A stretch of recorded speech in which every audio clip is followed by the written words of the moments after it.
देखिए भाई, एनडीए के लोग क्या बोलेंगे। पहले जब इनकी सरकार थी तो कभी युवाओं के सवाल पे तो इन्होंने कंसर्न नहीं दिखाया। शिक्षा विभाग के जो अधिकारी लोग हैं ये उनका है, उनकी गलती है। तो बिहार के युवाओं को लगता है कि एनडीए का जो 17 साल बिहार में रहा उस पे महागठबंधन के 17 महीने जो हैं वो भारी हैं। कि बिहार में जिस तरीके से शिक्षक बहाली हुई है इसको लेकर लगातार सवाल उठाए जा रहे हैं और ऐसे में सबसे ज्यादा सप्लीमेंट्री रिजल्ट को लेकर उठाया जा रहा है। अभ्यर्थियों के द्वारा यह भी सवाल उठाया जा रहा है कि जिस तरीके से वर्तमान में एनडीए की सरकार बनी है महागठबंधन टूट के, क्या यह सरकार अभ्यर्थियों के हित में काम करेगी। तमाम अनेक विसंगतियों पर हम चर्चा करेंगे। हमारे साथ बात करने के लिए सीपीआई-एमएल पालीगंज से विधायक संदीप सौरभ है, जुड़ेंगे, बात करेंगे। संदीप जी, कैसे देख रहे हैं जिस तरीके से एनडीए की सरकार बनी है और अभ्यर्थी जिस तरीके से विसंगतियों को लेकर सवाल उठा रहे हैं, इसको लेकर एनडीए के लोग कुछ नहीं बोल रहे हैं। देखिए भाई, एनडीए के लोग क्या बोलेंगे। पहले जब इनकी सरकार थी तो कभी युवाओं के सवाल पे तो इन्होंने कंसर्न नहीं दिखाया और इसलिए बिहार के युवाओं को लगता है कि एनडीए का जो 17 साल बिहार में रहा उस पे महागठबंधन के 17 महीने जो हैं वो भारी हैं।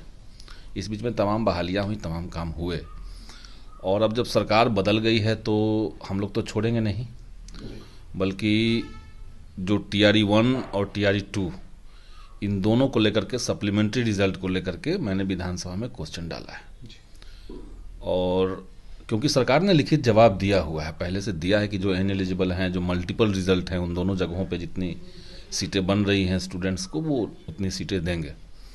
तो हम लोग तो प्रयास कर रहे हैं। साथ ही साथ हम ये भी चाह रहे हैं कि जैसे 2 फेज़ का एग्ज़ाम हुआ बिहार में और बिहार में बड़ी संख्या में बाहर के भी अभ्यर्थी आए, तो कोई बाहर भीतर का अंतर विरोध नहीं है, लेकिन सच बात है कि बिहार के अंदर युवाओं के पास रोज़गार में ज़्यादा विकल्प नहीं है।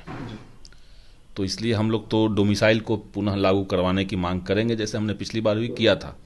और उस समय हम लोग सफल भी हुए थे, सरकार को समझाने में सफल हुए थे कि भाई कर दिया जाए इसको, तो हुआ था। लेकिन दुर्भाग्य ये रहा कि फिर नीतीश जी को लगा कि नहीं, हम डोमिसाइल क्यों रखेंगे, बाहर भी उनको कुछ करना था, तो इसलिए डोमिसाइल हटाया गया। उसके बाद हमने देखा कि यूपी और झारखंड दोनों राज्यों में डोमिसाइल फिर से असर्ट किया वहाँ की सरकार ने कि नहीं, हम डोमिसाइल रखेंगे ही रखेंगे।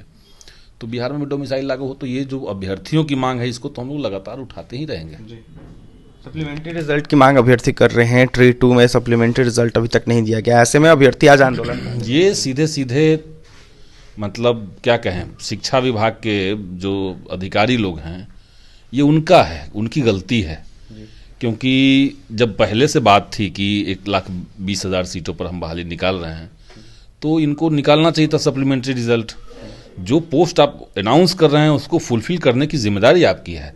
और 14,000 इन लोगों ने काउंट करके बताया था कि 14,000 पोस्ट पे हम निकालेंगे बहाली, लेकिन अब बाद में हमने सुना कि उनको विड्रॉ करने की बात हो रही है।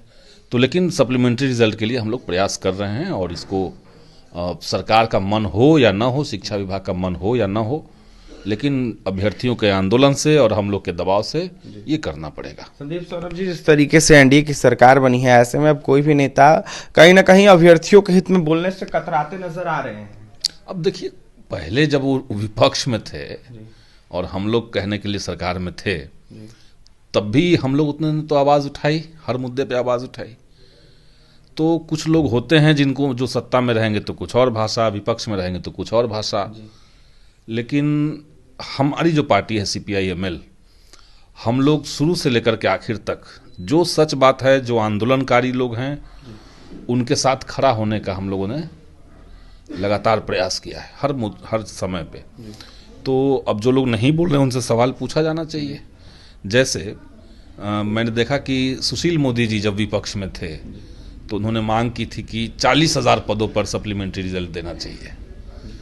तो अब वो सरकार में है, अब वो दे करके दिखाएं। कहने के लिए कुछ और होता है और करने के लिए इन लोगों के पास कुछ और होता है। ऐसे में कहीं ना कहीं ये लोग जब सत्ता में नहीं थे तो 40,000 सप्लीमेंट्री रिजल्ट की मांग कर रहे थे। ऐसे में सुशील मोदी जिस तरीके से मांग कर रहे थे उसको पूरा करना चाहिए। संदीप सौरभ, माले विधायक, क्या कुछ कह रहे थे, आपने सुना है जमकर, कहीं ना कहीं निशाना साध रहे थे और तमाम विसंगतियों को कहीं ना कहीं उठाने की बातें कर रहे थे। यह साफ कहते हुए नजर आ रहे थे कि माले पार्टी उस तरीके से सत्ता में थी तब भी आवाज उठाते आई है और वर्तमान में सत्ता में नहीं है फिर भी आवाज उठाएगी अभ्यर्थियों की। और भी तमाम खबरों के लिए NBC 24 के साथ बने रहें। बहुत बहुत धन्यवाद।